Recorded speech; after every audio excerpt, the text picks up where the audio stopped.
nom c'est Lionel Zinsou, je suis Premier ministre du Bénin et je découvre avec grand plaisir le prix Zinsou, ce qui m'honore énormément et que c'est la première fois où nous l'accordons. Je voudrais donc féliciter les 92 participants.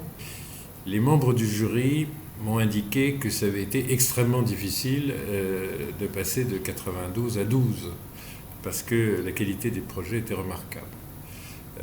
J'ai pu le voir parce que j'ai vu quelques-unes des vidéos qui ont été faites par les candidats et je dois vraiment féliciter tous les 92.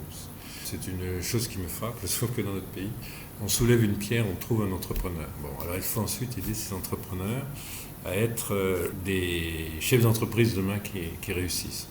Les pouvoirs publics sont importants pour ça, mais les entreprises qui existent déjà et qui peuvent aider les autres, les gens prêts à faire du mentoring, à donner des conseils, c'est très, très important. Moi, je n'ai pas une très grande expérience d'entrepreneur. Je le regrette bien parce que j'ai dirigé des entreprises qui existaient 100 ans avant que je naisse. Donc, c'est un peu... sauf la toute dernière, PAI, elle est juste 80 ans plus vieille que moi. Mais enfin, ça fait quand même beaucoup de générations qui ont travaillé. Et la seule entreprise que j'ai créée, je l'ai créée au Bénin. Et c'est pas très facile parce que ça veut dire quand même des années d'efforts. Aujourd'hui, elle a 200 salariés.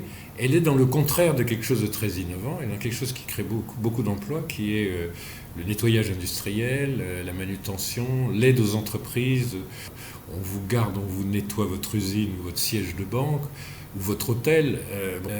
On l'a créé précisément parce que ça avait un contenu d'emploi fort. Là, il ne faut pas beaucoup de capital. Il n'y a pas énormément de machines et d'équipements. Il y en a, c'est un peu technique, mais pas beaucoup. Et moi, j'ai créé ça parce que, justement, ça donne des emplois. Bon. Mais les innovateurs au Bénin aujourd'hui, ils sont beaucoup plus imaginatifs que moi. Ils sont dans des secteurs souvent innovants, avec des applications nouvelles, des usages nouveaux, des innovations. Et ça aussi, c'est très important. Il faut faire les deux. Il ne faut pas avoir peur de créer des entreprises extrêmement classiques. Il ne faut pas avoir peur d'installer une ferme si on trouve des concours financiers pour ce faire. Il faut que l'État les donne. C'est très important. On ne met pas les jeunes gens au travail dans l'agriculture si on ne leur donne pas du capital et du crédit et du fonds de roulement. Puis c'est pareil, au fond, dans une entreprise comme celle que moi j'ai créée. Alors vous êtes même venu me voir en me disant il faudra que vous fassiez du mentoring avec chacun de ces jeunes gens. Puis je serais ravi de partager les petites choses qu'on apprend quand on fait le métier de travailler dans le secteur privé pendant quelques années. Les vrais entrepreneurs, ils sont en rupture avec les autres. C'est eux qui ont eu les idées que les autres n'avaient pas. Et ça, c'est très bien. Donc il faut garder l'esprit de paradoxe et l'esprit d'y croire tout seul. Alors, il y a une chose, quand vous commencez comme Premier ministre, c'est à peu près comme quand vous commencez comme entrepreneur.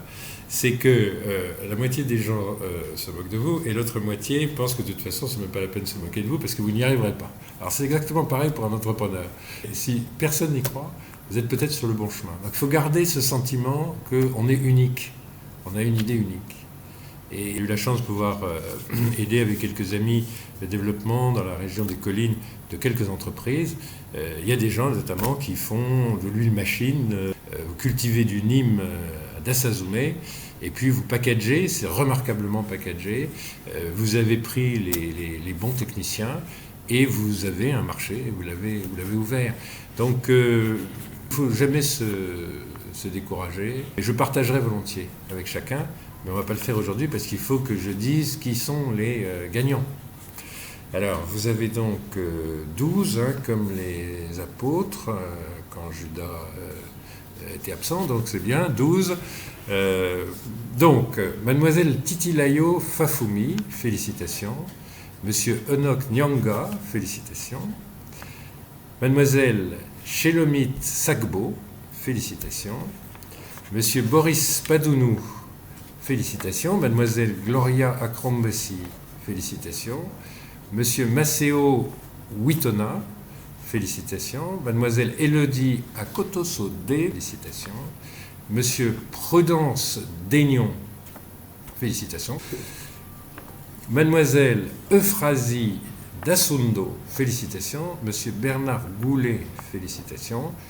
Madame Rosalie Adama, félicitations. Et Monsieur Fiacre Dansiga, félicitations, vous êtes les 12 lauréats. Et les 80 autres, c'est très très bon aussi. Voilà. Et donc, il faudra se présenter l'an prochain. Longue vie à ce prix. Merci, et puis merci d'avoir suggéré qu'on y donne mon nom. Donc à très bientôt, puisque je crois que je serai là pour vous rencontrer très vite. Merci beaucoup.